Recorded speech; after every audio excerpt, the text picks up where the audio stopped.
habis doa foto-foto ya, dari Katedral Bogor. Yuk. Ya, jadi Bapak Ibu setelah berziarah silahkan belanja di pojok sabuk. Ya, kita support UMKM Paroki Tebet ya Bapak Ibu. Ini ada buah-buahan, di situ juga ada minuman-minuman segar. Ya. Terima kasih Bapak Ibu yang sudah berbelanja. Oh ya, di situ ada merchandise Fransiskus. Ya, ada baju, ada tas dan lain-lain yang bertemakan Fransiskus. Oke, monggo. Ikan hiu makan tomat. Cakep. I love you so much. Dari mana nih? Dari mana? Ayo. Kami dari lingkungan Santa Cecilia Bukit Cimanggu City, Paroki Katedral Bogor telah berkunjung ke Paroki Santo Fransiskus Assisi Tebet. Terima kasih atas sambutannya. Yeay, terima kasih. Iya, terima kasih atas kunjungan dari lingkungan Santa Cecilia Paroki Katedral Bogor. Wah, ikan hiunya makan tomat nih, pantesan kemarin saya cari tomat pada habis, susah karena dimakanin hiu. Ya baiklah Bapak Ibu, teman-teman, ya begitulah kalau berkunjung ke mana? Paroki Tebet ya, dalam rangka peziarahan Fransiskus. Ya, kami tunggu kedatangan Bapak Ibu teman-teman ke Paroki Tebet ya. Kalau ada saya nanti saya bantu di sana. Oke. Nah, di video kali ini kita akan sharing kembali Bapak Ibu teman-teman ya seputar kemunafikan dari orang-orang Yahudi zaman Yesus ya, ahli Taurat, terus termasuk orang-orang Farisi dan pemimpin atau tokoh agama Yahudi tentunya ya. Yuk, mari kita lihat apa yang menjadi penolakan atau keberatan dari orang-orang Yahudi ini, karena Yesus kan selalu membuat sesuatu di hari Sabat, Bapak Ibu. Yesus mengajar di hari Sabat, juga menyembuhkan orang di hari Sabat. Nah, itulah yang membuat mereka keberatan, loh kok ini kan nggak boleh melakukan sesuatu di hari Sabat gitu. Tapi Tuhan Yesus melakukannya. Dan ini juga menjadi satu hal yang munafik gitu ya. Tuhan mengatakan, kau orang munafik. Nah, apa yang melatar belakangi kok Tuhan kita berkata bahwa ini adalah sebuah kemunafikan gitu ya. Yuk, mari kita lihat dari Injil Matius, Markus, Lukas, Yohanes. Kita ambil satu case saja ya Bapak Ibu ya, dari tiap Injil ya. Nanti kita akan sama-sama lihat seperti apa. Yuk, kita mulai dari Injil Matius Bapak Ibu teman-teman. Ya, dari Matius 6 ya. Kita lihat di sini. Di sini tentang hal memberi sedekah. Ya. Tuhan berpesan kepada kita ya, kepada pengikutnya waktu itu ya. Ingatlah, jangan kamu melakukan kewajiban agamamu di hadapan orang supaya dilihat mereka. Karena jika demikian, kamu tidak beroleh upah dari Bapamu yang di surga. Jadi, apabila engkau memberi sedekah, janganlah engkau mencanangkan hal itu, seperti yang dilakukan orang munafik di rumah-rumah ibadat dan di lorong-lorong, supaya mereka dipuji orang. Aku berkata kepadamu, sesungguhnya mereka sudah mendapat upahnya. Tetapi jika engkau memberi sedekah, janganlah diketahui tangan kirimu apa yang diperbuat tangan kananmu. Hendaklah sedekahmu itu diberikan dengan tersembunyi. Maka Bapamu yang melihat yang tersembunyi akan membalasnya kepadamu. Ya, Jadi contoh dalam memberi sedekah nih Bapak Ibu, gitu ya. Kita jangan memberikan sesuatu itu supaya dilihat orang, gitu. Makanya Tuhan bilang secara sembunyi-sembunyi saja. Kalau bisa jangan ada yang tahu. No name, ya, gitu ya istilahnya sekarang ya Bapak Ibu ya. Oke. Nah, kemudian tentang hal yang berdoa nih Bapak Ibu. Ya. Apabila kamu berdoa, janganlah berdoa seperti orang munafik. Mereka suka mengucapkan doanya dengan berdiri dalam rumah-rumah ibadat dan pada tikungan-tikungan jalan raya, supaya mereka dilihat orang. Aku berkata kepadamu, sesungguhnya mereka sudah mendapat upahnya. Tetapi jika engkau berdoa, pesan Tuhan nih Bapak Ibu, masuklah ke dalam kamarmu, tutuplah pintu dan berdoalah kepada Bapamu yang ada di tempat tersembunyi. Maka Bapamu yang melihat yang tersembunyi akan membalasnya kepadamu. Ya. Lagi pula dalam doamu, janganlah kamu bertele-tele seperti kebiasaan orang yang tidak mengenal Allah. Mereka menyangka bahwa karena banyaknya kata-kata, doanya akan dikabulkan. Jadi, janganlah kamu seperti mereka. Karena Bapamu mengetahui apa yang kamu perlukan sebelum kamu minta kepadanya. Gitu ya Bapak Ibu ya. Jadi ya ini loh contohnya ya. Zaman Yesus itu orang-orang munafik itu berdoa berdiri di rumah ibadat ya, terus pada tikungan-tikungan jalan raya supaya apa? Supaya dilihat orang gitu.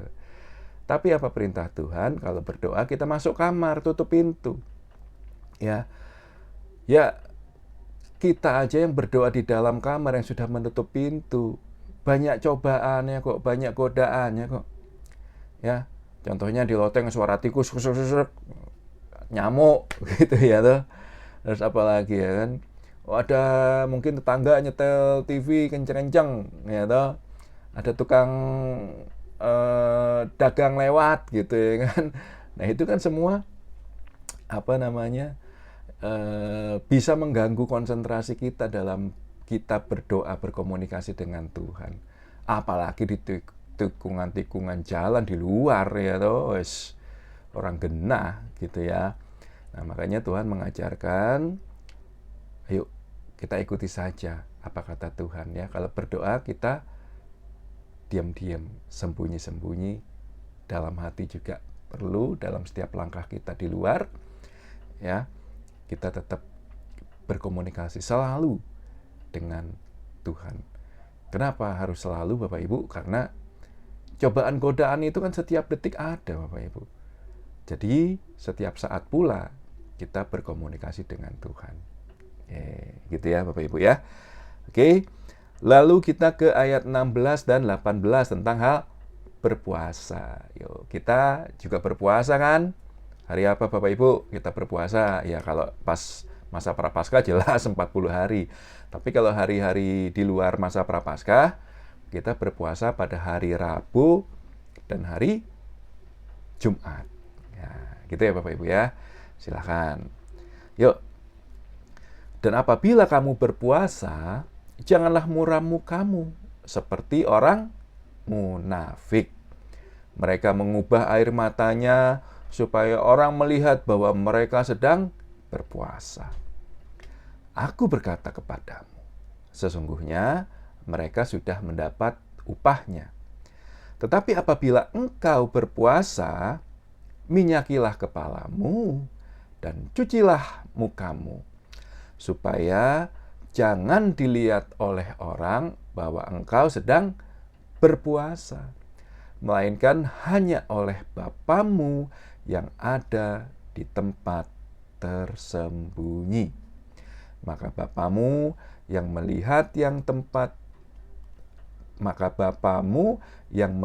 yang tersembunyi akan membalasnya kepadamu. Ya.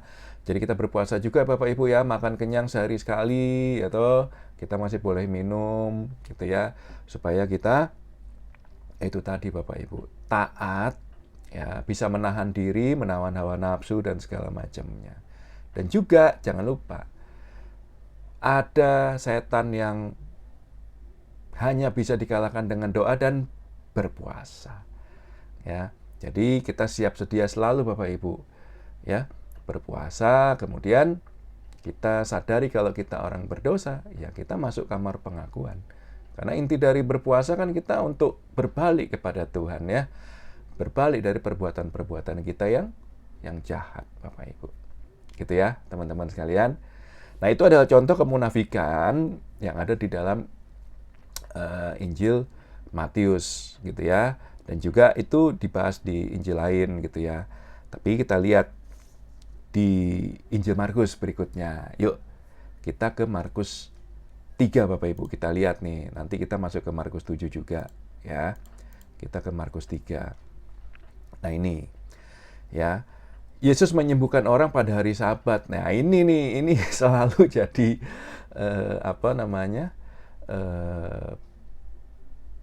keberatan dari orang-orang Yahudi ini. Gitu ya. Karena mereka seakan-akan taat kepada hukum Taurat gitu ya. Nggak boleh ini pada hari Sabat, nggak boleh itu pada hari Sabat. Gitu. Nah, bagaimana Yesus encounter mereka nih? Ya, Bapak Ibu. Oke. Kemudian Yesus masuk lagi ke rumah ibadat. Ya. Nah, kalau ditanya kenapa sih Yesus selalu mengajar ya di tempat ibadat pada hari Sabat? Ya jelas Bapak Ibu, karena pada hari Sabat lah orang-orang itu berkumpul untuk ya mendengarkan bacaan-bacaan dari kitab Taurat, kitab para nabi itu pada hari Sabat Bapak Ibu. Jelas saja Yesus mengajari juga pada hari Sabat. Ya, khususnya gitu ya.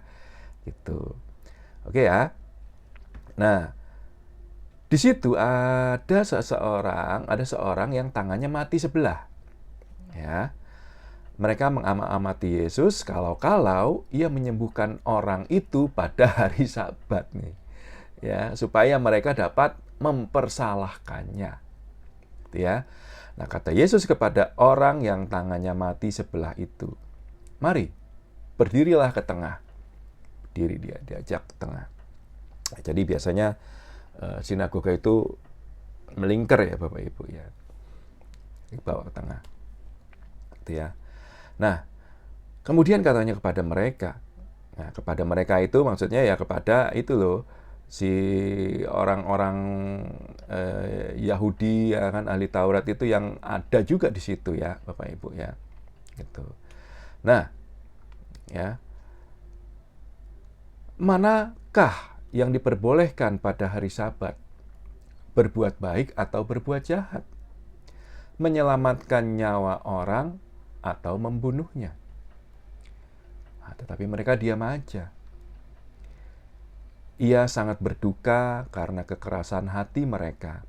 Dan dengan marah, ia memandang orang-orang di sekelilingnya, lalu ia berkata kepada orang itu, "Ulurkanlah tanganmu." Orang itu mengulurkannya, maka sembuhlah tangannya itu. Lalu keluarlah orang-orang Farisi dan segera membuat rencana bersama para pendukung Herodes untuk membunuh dia. Nah, jadi Bapak Ibu, ya, Yesus selalu menyembuhkan pada hari Sabat nih, makanya orang-orang Farisi, ya kan, Yahudi, ahli Taurat, semuanya itu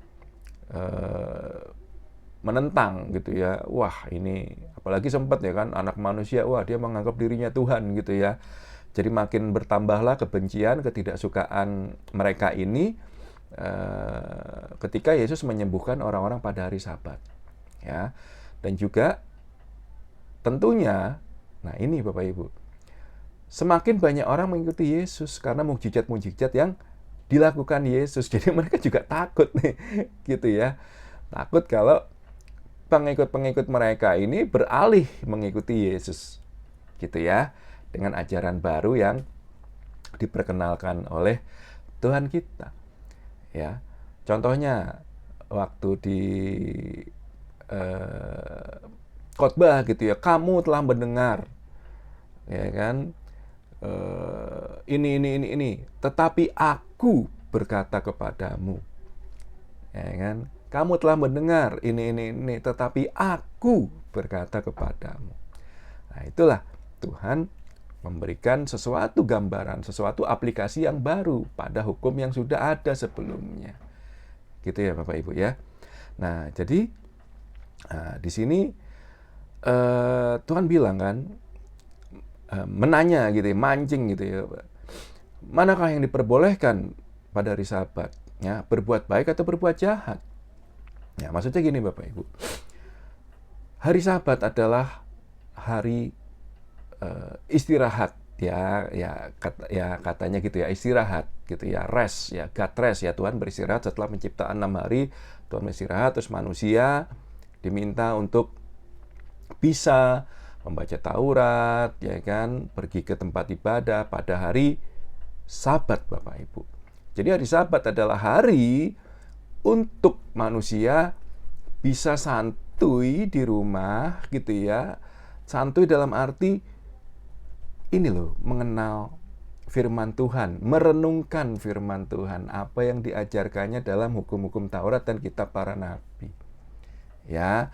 Jadi kalau ada orang yang sakit Bapak Ibu, ya, orang yang menderita bertahun-tahun karena sakit penyakit, karena kerasukan setan dan segala macamnya, bagaimana orang-orang tersebut mau menikmati santuy tadi, menikmati istirahat tadi, menikmati firman Tuhan di rumah, mendengarkan nubuatan-nubuatan para nabi, kalau sakitnya itu menderita, menghilangkan fokus mereka, Bapak Ibu, melemahkan fisik mereka. Gitu. Makanya Tuhan menyembuhkan mereka di hari Sabat, supaya yang telah disembuhkan ini melihat bahwa Yesus Tuhan loh, ini loh, oh iya, Yesus adalah Tuhan atas hari Sabat. Ini loh Mesias yang dinubuatkan oleh para nabi. Mengenali dengan mukjizat-mukjizat yang dibuatnya.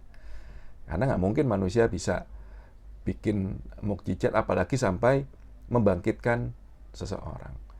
Ya nanti memang disebutkan bahwa nabi-nabi palsu, Mesias palsu juga bisa membuat mukjizat ya Bapak Ibu ya. Tapi tidak seperti yang Tuhan buat pastinya. Ya. Jadi ya mudah-mudahan dipahami ya Bapak Ibu ya. Gitu loh sampai sini. Karena nanti Yesus akan membongkar kemunafikan mereka nih. Gitu ya. Tuhan tidak boleh melakukan ini, melakukan itu, tetapi ternyata mereka sendiri melanggar gitu hukum Taurat. Makanya ditegur juga oleh Tuhan. Lo gimana sih? Gitu, nggak konsisten gitu ya. Oke.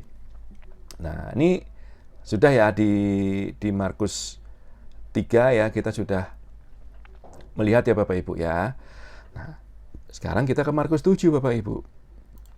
Nah, di sini nanti ada yang harus dijelaskan nih.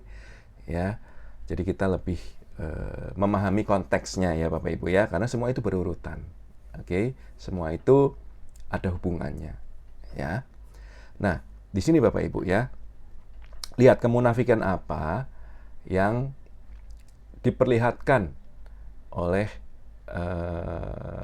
Yesus ya kepada kita nih. Ternyata kayak gini tuh kemunafikannya orang Farisi ini, orang Yahudi ini, ahli Taurat ini gitu ya Bapak Ibu. Oke, kita lihat ya. Orang-orang Farisi dan beberapa ahli Taurat dari Yerusalem datang menemui Yesus. Mereka melihat bahwa beberapa orang muridnya makan dengan tangan yang najis, yaitu dengan tangan yang tidak dibasuh. Ya, jadi ini mendapat undangan nih Tuhan ya ke rumah orang Farisi gitu ya. Gitu. Nah, mereka melihat ya udah ya gitu ya. Nah, sebab orang-orang Farisi seperti orang-orang Yahudi lainnya tidak makan kalau tidak membasuh tangan dengan cara tertentu. Ya. Karena mereka berpegang pada adat istiadat nenek moyang mereka. Cuci tangan sebelum makan gitu ya. Tapi dengan cara tertentu nih, berarti artinya punya tradisi, punya SOP, ya, step by step kebiasaan yang mereka sudah lakukan dari tahun ke tahun. Ya. Dan kalau pulang dari pasar, mereka juga nggak makan kalau tidak lebih dahulu membasuh diri. Waduh, sangat hygiene sekali ya ini orang-orang ini ya Bapak Ibu ya. Luarnya gitu ya. Ya. Tapi itu bagus loh kalau dilakukan. Gitu ya. Tapi intinya kan bukan luarnya nanti ya Bapak Ibu ya. Oke. Nah, banyak warisan lain ya. Banyak warisan lain lagi yang mereka pegang. Umpamanya hal mencuci cawan, kendi, dan perkakas-perkakas perunggu, serta tempat pembaringan. Wah, itu ada SOP-nya ternyata ya Bapak Ibu ya. Sebagai orang Yahudi itu punya warisan untuk urusan bersih-bersih gitu ya. Oke. Karena itu, orang-orang Farisi dan ahli-ahli Taurat itu bertanya kepadanya, "Mengapa murid-muridmu tidak hidup menurut adat istiadat nenek moyang kita, tetapi makan dengan tangan najis?" Itu ya, karena nggak cuci tangan. Gitu. Dianggap najis oleh orang-orang Yahudi. Oke? Nah, jawabnya kepada mereka, "Tepatlah nubuat Yesaya tentang kamu, hai orang-orang munafik. Seperti ada tertulis, bangsa ini memuliakan aku dengan bibirnya, padahal hatinya tetap jauh dari aku." Ya, Yesaya berapa? 29:13. Bapak Ibu monggo dicek sendiri ya. "Percuma mereka beribadah kepadaku, karena ajaran yang mereka ajarkan ialah perintah manusia." Nah, jadi di sini bisa lihat ya Bapak Ibu ya. Di sini kan kutipan Yesaya nih. Ya. Bangsa ini memuliakan aku dengan bibirnya. Nah, ini pada saat Yesaya nih Bapak Ibu. Nah, tetapi di sini Yesus menegaskan, percuma mereka beribadah kepada aku. Nah, berarti bisa dilihat bahwa akunya ini, Yesus yang berkata sekarang ini adalah Yesus yang berkata di Yesaya Bapak Ibu ya. Oke, gitu ya. Perintah Allah kamu abaikan dan adat istiadat manusia kamu pegang. Nah, ini penting Bapak Ibu. Ya, kita akan membahas ini kenapa nih, gitu ya. Yuk teman-teman kita lihat sama-sama. Lalu Yesus berkata kepada mereka, "Sungguh pandai kamu mengesampingkan perintah Allah, supaya kamu dapat memelihara adat istiadat sendiri. Karena Musa telah berkata, hormatilah ayahmu dan ibumu, dan siapa yang mengutuki ayahnya atau ibunya harus mati." Itu adalah perintah Allah Bapak Ibu ya, dari 10 perintah Allah. Tuhan mengingatkan ini. Ya, kita harus menghormati orang tua kita, menghormati ayah ibu kita dengan berbagai cara. Ya, waktu kecil kita sudah diasuh oleh kedua orang tua kita. Pada saat kita dewasa, orang tua kita menjadi lansia. Ya, itu tugas kita untuk menjaga mereka, gitu ya. Berbalik, kalau dulu kita diurusi saat kecil, saat kita nggak bisa apa-apa, gantian terhadap orang tua kita nanti, ya, yang mungkin panjang umur, dan pada saat umur panjangnya tidak bisa berbuat apa-apa, kita, ya, sebagai anak-anaknya wajib, ya, menjaga orang tua kita sendiri Bapak Ibu ya. Karena itu perintah Tuhan, hormatilah. Ya, gitu. Oke, di sini kita lihat Bapak Ibu ayat 11. Ya. Tetapi kamu berkata, kalau seseorang berkata kepada ayahnya dan ibunya, segala bantuan yang seharusnya engkau terima dariku adalah kurban, yaitu persembahan kepada Allah, maka kamu tidak membiarkannya lagi berbuat sesuatu pun untuk ayahnya atau ibunya. Jadi dengan adat istiadat yang kamu teruskan itu, firman Allah kamu nyatakan tidak berlaku.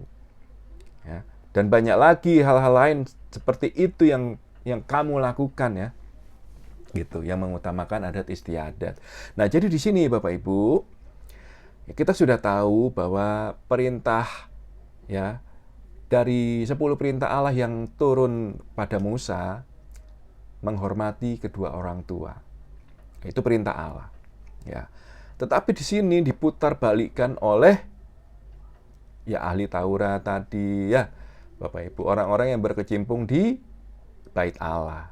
Ya, pemimpin-pemimpin agama. Bagaimana cara memutarnya supaya mereka mendapatkan keuntungan pastinya gitu ya. Gini Bapak Ibu. Kan kita tadi harus menjaga orang tua kita. Ya, saat orang tua sudah tidak bekerja, ya sudah layak dan sepantasnya kalau kita memberikan uang, memberikan bantuan kepada orang tua kita merawat orang tua kita. Nah, tetapi ahli Taurat dan orang-orang ini berkata kepada anak gitu ya, apa yang kau berikan kepada orang tuamu itu sebenarnya kurban untuk Tuhan. Nah, ya karena kata-kata itu, akhirnya si anak ini tidak lagi memberikan bantuan kepada orang tua mereka. Gitu loh. Tapi disumbangkan kepada bait Allah. Yang kita tahu, yang mengelola ya mereka-mereka ini keuangannya nih. Gitu loh Bapak Ibu. Ya, yang kita nggak tahu ada laporannya atau tidak kan gitu. Ya toh, makanya bersyukurlah kalau di gereja Bapak Ibu kolekte masih dibacakan ya. Syukur banget itu, bersukacitalah. Nah, kalau gereja tidak membacakan kolekte itu yang membuat kita berpikir yang gimana gitu ya. So, bersyukurlah Bapak Ibu. Ya, tapi tetap kita ya orang tua ya kita tetap kasih, ya gereja tetap kita kasih Bapak Ibu. Ya, dengan ikhlas tentunya karena Tuhan melihat hati kita. Gitu ya. Tapi di sini Tuhan membongkar kartu mereka nih Bapak Ibu. Ya. So, dengan kata-katanya, dengan pengaruhnya, itu yang kau kasih orang tua sebenarnya buat Tuhan. Ya, akhirnya mereka ya pada takut, akhirnya ya udah. Kasih deh buat ini bait Allah aja. Setor kepada imam-imam gitu ya, kepada orang sana. Orang tua jadi nggak dirawat Bapak Ibu ya, nggak dikasih bantuan. Itu kan jahat Bapak Ibu. Ya, jahat sekali itu. Nah, makanya Tuhan bilang di sini ya. Jadi dengan ada yang kamu teruskan itu, ya firman Allah kamu nyatakan tidak berlaku. Ya toh? Nah, seperti itu ya Bapak Ibu. Di sini ya dibongkar oleh Tuhan kita. Oke, yuk kita lanjut sekarang di Injil Lukas Bapak Ibu ya. Kita ke Lukas 5.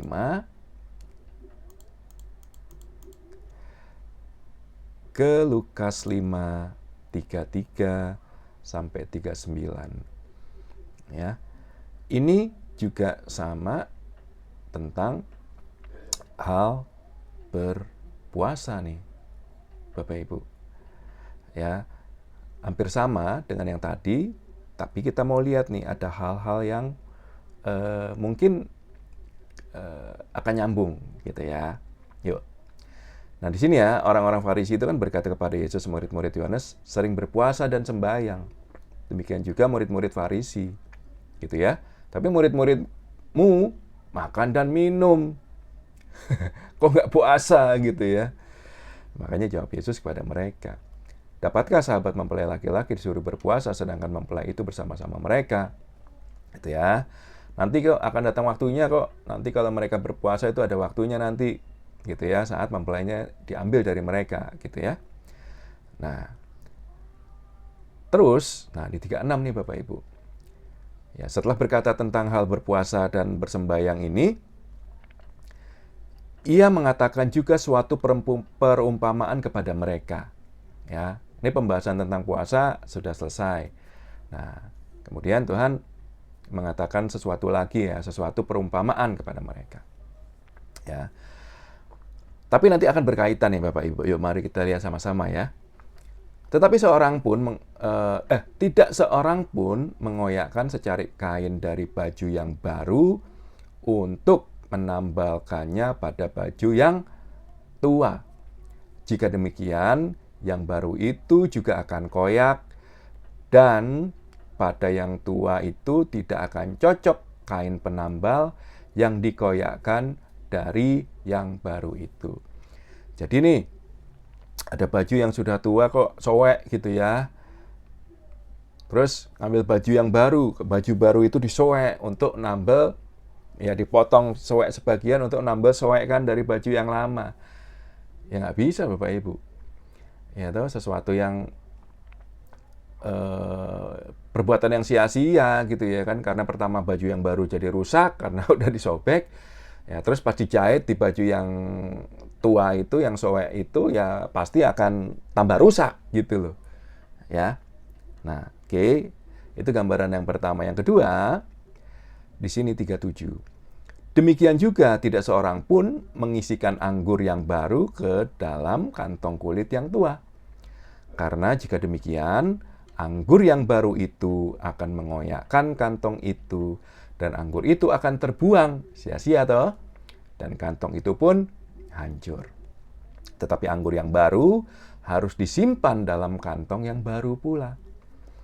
Dan tidak seorang pun yang telah minum anggur tua ingin minum anggur yang baru, sebab ia berkata, anggur yang tua itu baik. Nah, ya toh. Nanti kita akan lihat penjelasannya nih Bapak Ibu. Itu permenungan saya nanti ya. Kita lihat di sini Bapak Ibu. Lukas 7. Ya. Oke. Ini buat permenungan ya Bapak Ibu. Jadi setiap permenungan baik dari manapun, apakah itu membawa kepada Tuhan atau tidak? Maksudnya, oh iya ya, gitu ya. Jangan sampai malah menjauh, maksudnya kayak ngarang bebas gitu, kayak saya yang sok-sok menafsirkan gitu ya. Tidak Bapak Ibu ya, segala sesuatu harus dicek and recheck. Mau dari siapapun yang membawakan itu tetap harus dicek and recheck.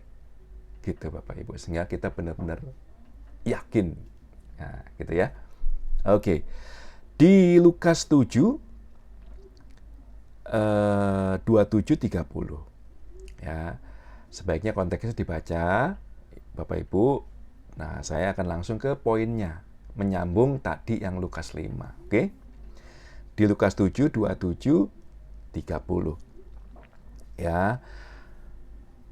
Tadi kan anggur yang baru tidak mungkin ditaruh di kantong yang lama, karena kantong yang lama pasti akan suek, akan bocor, jadi anggurnya akan terbuang. Tapi ternyata orang menyukai anggur yang lama, karena anggur yang lama itu baik katanya, gitu ya. Oke. Nah, 27 Bapak Ibu. Karena tentang dia ada tertulis. Nah, tentang dia itu maksudnya tentang Yohanes Pembaptis di sini konteksnya Bapak Ibu ya. Lihatlah, aku menyuruh utusanku mendahului engkau. Ia akan mempersiapkan jalanmu di hadapanmu. Ya. Jalan untuk Mesias Bapak Ibu ya, untuk Yesus ya. Aku berkata kepadamu, di antara mereka yang dilahirkan oleh perempuan, ya, tidak ada seorang pun yang lebih besar daripada Yohanes. Namun yang terkecil dalam kerajaan Allah lebih besar daripadanya. Ya. Seluruh orang banyak yang mendengar perkataannya, termasuk para pemungut cukai, mengakui kebenaran Allah. Karena mereka telah memberi diri dibaptis oleh Yohanes. Jadi orang-orang yang berdosa ini, yang dianggap berdosa, pemungut cukai, ya kan, para pelacur dan segala macamnya itu, mereka dibaptis Bapak Ibu ya oleh Yohanes Pembaptis, telah memberi diri mereka dibaptis. Artinya menyadari segala dosanya. Datang kepada Yohanes Pembaptis. Oke. Tetapi orang-orang Farisi dan ahli-ahli Taurat menolak maksud Allah terhadap diri mereka, karena mereka tidak mau dibaptis oleh Yohanes, Bapak Ibu. Ya. Udah kelihatan belum Bapak Ibu di sini? Ya. Jadi kalau orang-orang berdosa saja ya mengakui kebenaran Allah tentunya dengan mukjizat-mukjizat yang Yesus perbuat sehingga mereka percaya gitu ya. Sebelumnya bahkan ya, sebelum Yesus mengadakan mukjizat karena Yesus belum dibaptis, ini kan Yohanes sudah mendahului mereka, mendahului Yesus untuk membaptis. Gitu. Jadi dengan pewartaan Yohanes Pembaptis, bertobatlah kerajaan Allah sudah dekat, mereka percaya. Mereka datang kepada Yohanes untuk dibaptis. Nah, tetapi orang-orang Farisi dan ahli Taurat menolak maksud Allah terhadap mereka. Maksud Allah terhadap mereka gimana, Mas? Ya maksud Allah adalah mereka Allah ingin menyelamatkan mereka juga, Bapak Ibu. Ya toh? Loh, karena kan keselamatan itu kan pertama bagi keturunan Abraham, Ishak, Yakub pada orang-orang Yahudi. Ya, nubuatan-nubuatan itu kan dari kitab-kitab Taurat dan seterusnya itu kan sampai kepada Yesus, Mesias yang dijanjikan datang. Tapi mereka tidak percaya. Padahal mereka membaca itu semua, mereka hafal kok. Taurat, ajaran-ajaran Taurat, makanya lo nggak boleh begini pada hari Sabat ya, nggak boleh begitu, nah gitu. Karena mereka tahu, tetapi mereka tidak mau dibaptis oleh Yohanes. Ya mereka menolak Bapak Ibu, menolak untuk diselamatkan.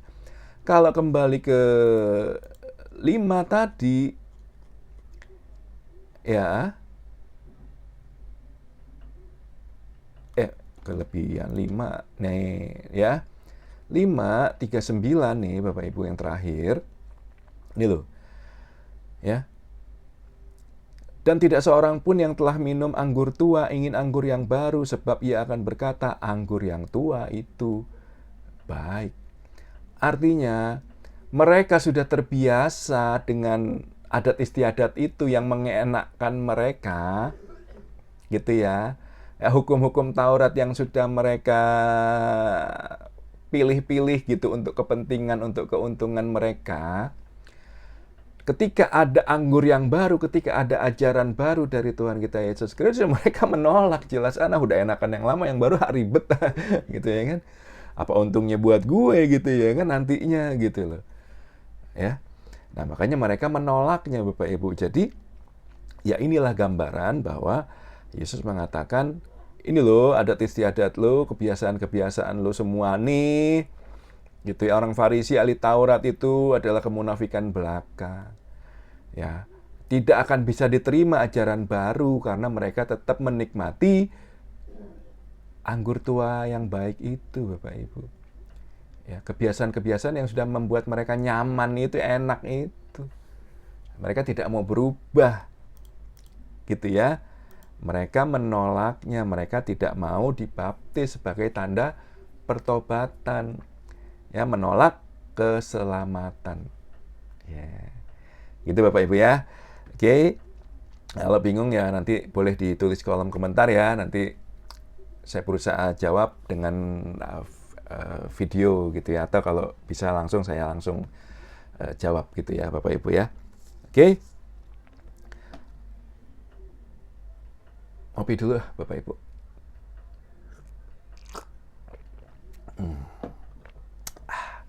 Nah, itu enaknya belajar online Bapak Ibu ya, bisa santai ya gitu ya.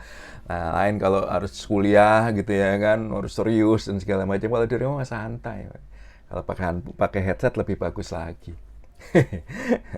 Mendengarkan firman Tuhan gitu ya. Muka saya nggak usah dilihat atau jelek Bapak Ibu, tapi didengerin aja apa kata kitab suci ya Bapak Ibu ya. Oke. Lanjut.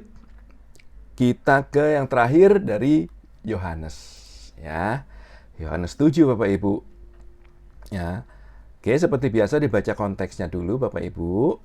Kita langsung ke sini ya. 14 sampai 24. Kesaksian Yesus tentang dirinya. Yuk, mari kita baca. Waktu pesta itu sedang berlangsung, Yesus masuk ke bait Allah lalu mengajar di situ. Ya. Maka heranlah orang-orang Yahudi dan berkata, Bagaimana orang ini mempunyai pengetahuan demikian tanpa belajar? Tanpa belajar, Bapak Ibu.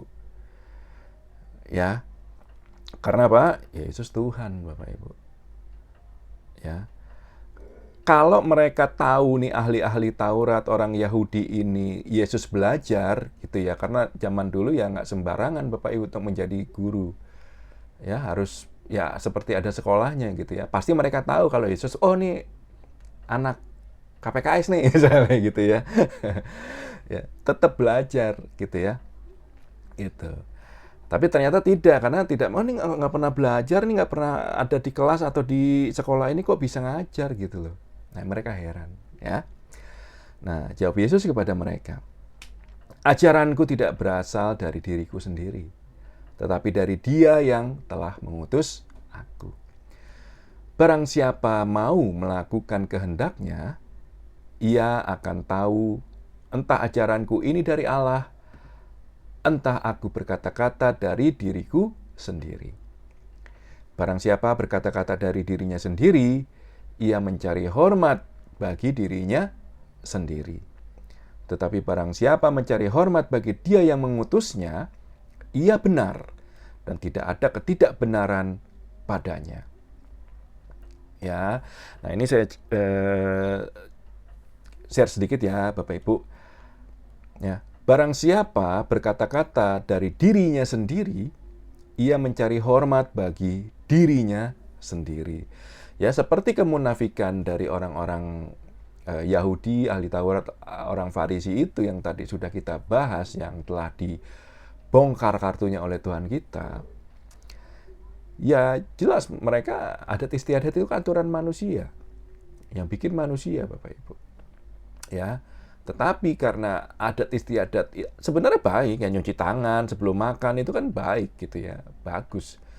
Nah, tetapi kan hatinya Bapak Ibu nih, gitu ya, niatnya, intensinya gitu ya, yang salah, yang tidak ada bahkan ya, karena semuanya berfokus kepada dirinya sendiri, kepada omongan manusia, ya, gitu ya Bapak Ibu ya. Oke. Nah, Yesus bilang di sini Bapak Ibu, bukankah Musa yang telah memberikan hukum Taurat kepadamu? Ya, namun tidak seorang pun di antara kamu yang melakukan hukum Taurat itu. Mengapa kamu berusaha membunuh aku? Gitu ya. Orang banyak itu menjawab, engkau kerasukan setan. Siapa yang berusaha membunuh kamu? Jawab Yesus kepada mereka, hanya satu perbuatan yang kulakukan dan kamu semua heran. Ya. Jadi Musa menetapkan supaya kamu bersunat. Ya, sebenarnya sunat itu tidak berasal dari Musa, tetapi dari nenek moyang kita. Dan kamu menyunat orang pada hari Sabat. Ya, jikalau seorang menerima sunat pada hari Sabat supaya jangan melanggar hukum Musa, mengapa kamu marah kepadaku karena aku menyembuhkan seluruh tubuh seorang manusia pada hari Sabat? Janganlah menghakimi menurut apa yang nampak, tetapi hakimilah dengan adil. Ada yang bisa nangkap Bapak Ibu teman-teman? Kenapa Yesus menganggap mereka munafik? Yuk kita bahas sama-sama. Ya. Nah, jadi di sini Bapak Ibu Tuhan mengingatkan, ya, bukankah Musa yang telah memberikan hukum Taurat kepadamu? Gitu ya. Namun tidak seorang pun di antara kamu yang melakukan hukum Taurat itu.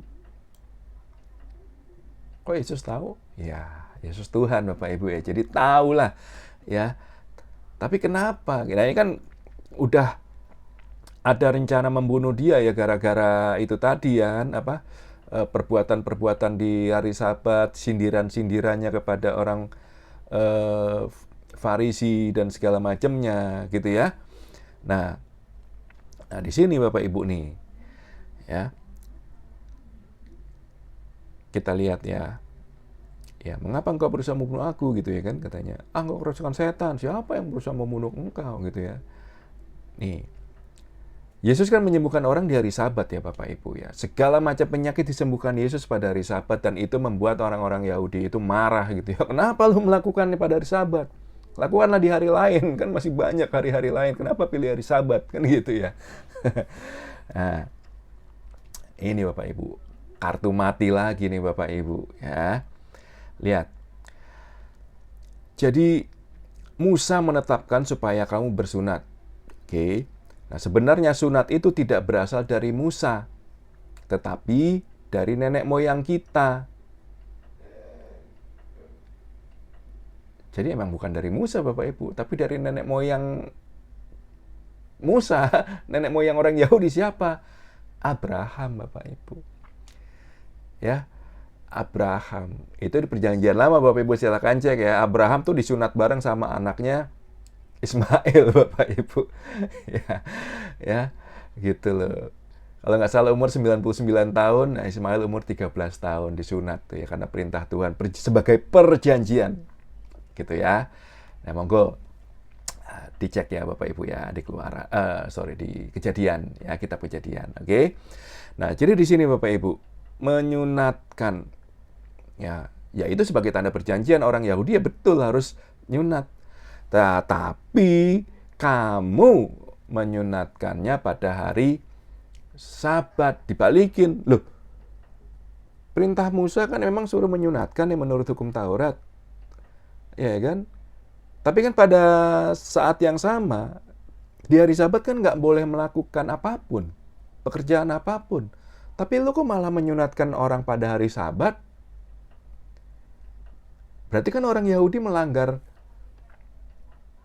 hukumnya sendiri Bapak Ibu. Tidak melakukan ya pekerjaan apapun di hari Sabat. Tetapi dalihnya adalah mereka nih, ya kan perintah Musa kan suruh menyunatkan orang Bapak Ibu, menyunatkan anak umur 8 hari. Ya, tapi kamu tuh menyunatkannya pada hari Sabat kata Tuhan gitu ya kan. Emang nggak ada hari lain gitu loh kalau mau di balikin gitu omongan orang-orang Yahudi ya. Nah, jadi intinya ya balik lagi, yang menyunatkan mereka siapa? Ya orang-orang di bait Allah itu. Ya tuh. Nah, kalau udah nyunatin orang begini Bapak Ibu, ya zaman sekarang aja sunat berapa duit ya kan. Ya zaman dulu ya pasti ada lah biayanya, nggak ada yang gratis Bapak Ibu ya, apalagi berkaitan dengan agama Yahudi ya, bait Allah itu ada persembahan yang harus dibawa, enak aja. Gitu loh, ya. Nah, jadi di sini Tuhan membongkar kartu mereka, Bapak Ibu. Ya. Kalau engkau saja melanggar Musa, ya, melanggar hukum Taurat supaya perintah Musa bisa dilakukan untuk menyunatkan, apalagi aku. Ya, Tuhan bilang apa? Nih. Ya, jika seorang menerima sunat pada hari Sabat supaya jangan melanggar hukum Musa, mengapa kamu marah kepadaku karena aku menyembuhkan seluruh tubuh seorang manusia pada hari Sabat?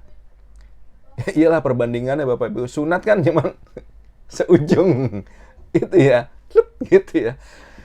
Itu doang yang sakit gitu Bapak Ibu ya. Nah, tapi kan Yesus menyembuhkan segala sakit penyakit, sakit kusta, tangannya ini mati sebelah, lumpuh. Gitu. Seluruh tubuhnya Bapak Ibu. Supaya mereka yang sakit itu bisa menikmati God rest, supaya bisa menikmati Sabat, supaya bisa beribadah pada hari Sabat gitu. Ya. Itulah kenapa Yesus menegur mereka semua Bapak Ibu. Ya. Nanti Bapak Ibu silakan cek di Matius 23 itu celakalah kamu gitu ya. Terus kalau nggak salah di Lukas 11 juga ada nanti gitu ya. Itu dia Tuhan ngecam. Nah, ini Bapak Ibu lihat nih ya kan. Celakalah kamu, ya kan? Kamu orang Farisi. Padahal ini Bapak Ibu nih konyol nih. Ya, kitab suci itu bukan sesuatu yang ya serius, tetap kita coba mencari, tapi ada humornya juga Bapak Ibu ya. Tuhan kita bukan Tuhan yang pemarah atau yang ini, enggak. Tuhan kita juga ada sense of humornya juga loh, jangan salah. Kita lihat nih ya, seorang Farisi mengundang dia untuk makan di rumahnya ya, mengundang ke rumahnya gitu ya. Lalu Tuhan masuk ke rumahnya, duduk makan. Ya, biasa nih orang Farisi itu kan heran ya, kan nggak cuci tangan. Loh, kok nggak ngikuti adat istiadat nih?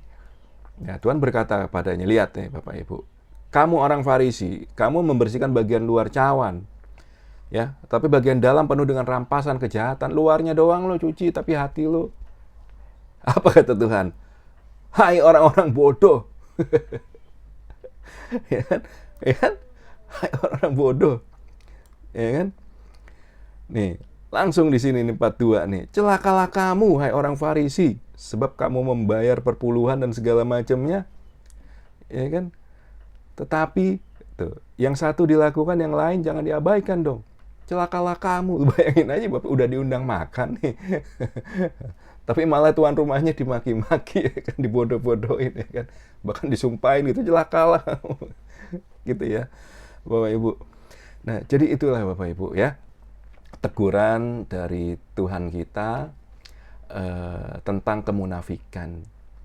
Ya, Tuhan membongkar sikap kemunafikan dari orang-orang Yahudi, orang Farisi, ya ahli Taurat, ya, bahwa apa yang mereka lakukan hanyalah lip service semata. Ya, hanya tampak luarnya doang, berdoa ingin dilihat orang, berpuasa ingin dikasihani, oh lagi berpuasa ya, oh iya deh, pengen dihormati orang, gitu ya. Nah, jadi kalau kita boleh merefleksi berkaca dari sini Bapak Ibu ya. Ya, bagaimana dengan sikap kita? Apakah kita ke gereja dengan hati yang mendua, dalam arti baru sampai parkiran, ntar makan apa ya? Ntar gue mau kemana ya? Gitu. Ya. Atau kita sudah membaca kitab suci, berdoa rajin dan segala macam, tetapi ada orang yang kesulitan, kita tidak bantu. Ya toh? Kita naik mobil atau naik motor, ada orang yang mau ke gereja sama-sama depan, kita cuekin, nggak diajak bareng. Ayo dong ajak bareng. Ayo bonceng yuk belakang. Ayo masuk yuk Bu, ayo. Gitu. Ya. Atau janjian nih sama warga lingkungan, apalagi ada yang lansia. Loh Ma, ada yang mau kita jemput nggak? Kita mau ke gereja nih, ayo nanti kita jemput ya, kan enak. Kan gitu Bapak Ibu. Ya, jadi ya demikianlah sharing kita tentang kemunafikan ini Bapak Ibu ya. Semoga bisa membuka hal yang baru, pandang yang baru, cara pandang yang baru. Ya. Nah, itu saya temukan ketika ya saya juga belajar dari banyak tempat Bapak Ibu, banyak orang gitu ya. Dan ya belajar itu nggak cukup 1 jam, 2 jam, itu berjam-jam, berhari-hari. Gitu ya, sehingga ya video saya juga panjang karena memang harus disampaikan dengan dengan dasar supaya kita bisa memahami benar-benar, gitu ya. Makanya kalau panjangan, nonton 10 menit dulu, 15 menit. Kan panggilan Bapak Ibu. Ya Anda mau ikut EJ misalnya, ikut CAP itu kan panggilan, nggak bisa dipaksa. Kalau dipaksa malah, enakin ternyata orang ini sombong-sombong, ternyata mau ikut kategorial itu orangnya pilih-pilih kasih. Nah, ya.